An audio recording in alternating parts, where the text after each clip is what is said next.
नमस्ते बच्चों, मैं बिंदी कुमारी आज आप लोगों को समय सारिणी के बारे में बताने जा रही हूँ कि समय सारिणी क्या है, शेड्यूल क्या है, आखिर इसकी आवश्यकता क्यों पड़ती है। तो समय सारिणी एक लचीला एवं विस्तृत समय नियोजन है। यह प्रत्येक विषम एवं गतिविधि को आवंटित समय और क्रम दर्शाता है। यह पाठशाला के सुचारू संचालन को संभव बनाता है। पाठशाला की सफलता सही समय सारिणी निर्माण एवं अनुपालना पर निर्भर करती है।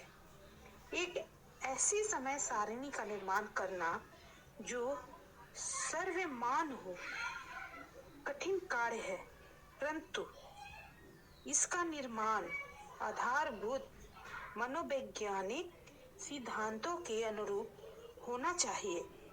समय, स्थिति, स्थान एवं उपलब्ध संसाधनों के अनुरूप इसका परिवर्तनशील होना अनिवार्य गुण है। अब हम जानते हैं कि इसकी आवश्यकता क्यों पड़ती है।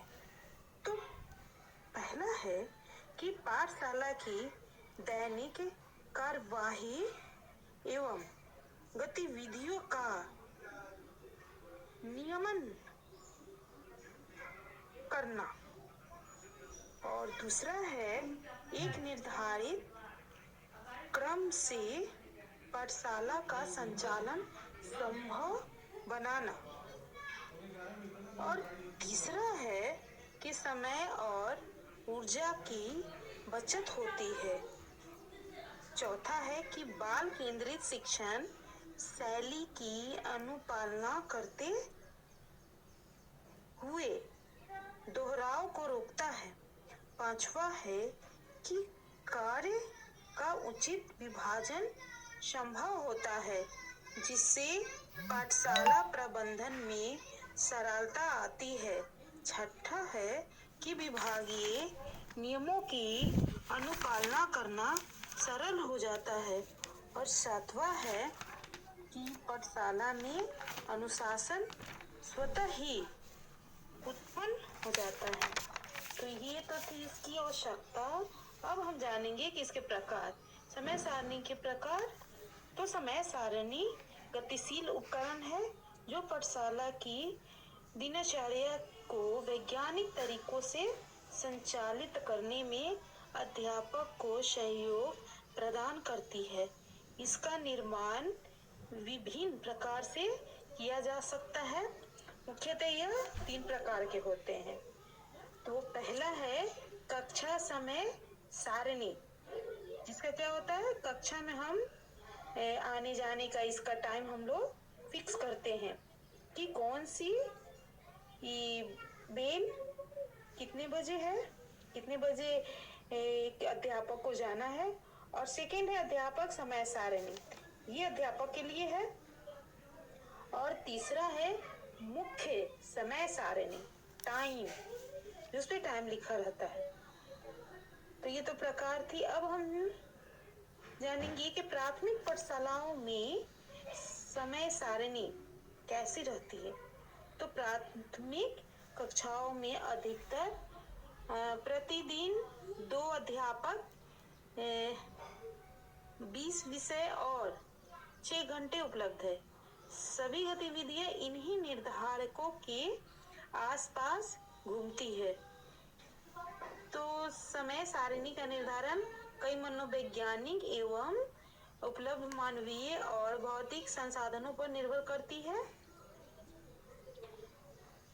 यह ध्यान रखना आवश्यक होता है कि प्रतिदिन प्रत्येक विषय को उचित समय मिले, कोई विषय छूट न जाए। बहुकक्षीय शिक्षण में यह चुनौतीपूर्ण कार्य है। ये प्राथमिक कक्षाओं के लिए विषयवार समय अवधि का निर्धारण करना एक ऐसा कार्य है जिसके लिए प्रति शिक्षा कर्मी उस मत के पीछे कुछ अनुभव, समझ और भ्रांतियां हैं। कुछ लोग लंबे समय अंतराल को अधिमान देते हैं।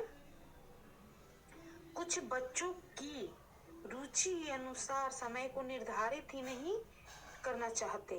कुछ व्यक्ति 30-35 मिनट के समय अंतराल को उचित मानते हैं।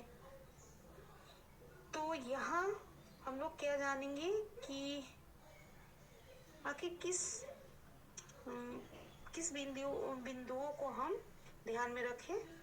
तो इसके महत्वपूर्ण बिंदु है कि विद्यार्थी कितनी देर तक ध्यान केंद्रित कर सकते हैं, और दूसरा है कि विद्यार्थियों की एक स्थान पर बैठने की क्या क्षमता है, और तीसरा सभी विषय अनिवार्य है, सभी को उचित समय मिलना चाहिए, हम दे सकते हैं कि नहीं। चौथा है समय अंतराल को लंबा रखना या 2 पीरियड अलग अलग समय पर रखना उचित हो। बच्चों की पसंद का विषय लंबे समय तक पढ़ाया जाए तो क्या अभिरुचि हमेशा बनी रहेगी। और छठा है कि बच्चे कम पसंद विषय में क्या लंबे समय तक स्वयं को व्यस्त रख पाएंगे। सातवां है, क्या छोटा पीरियड उन्हें विविधता उपलब्ध नहीं करवाएगा। ये सारी चीजें हमें सोच के उसके बाद हमें समय सारणी की तैयार करना चाहिए बस। और हम आगे कल पढ़ेंगे इसके बारे में।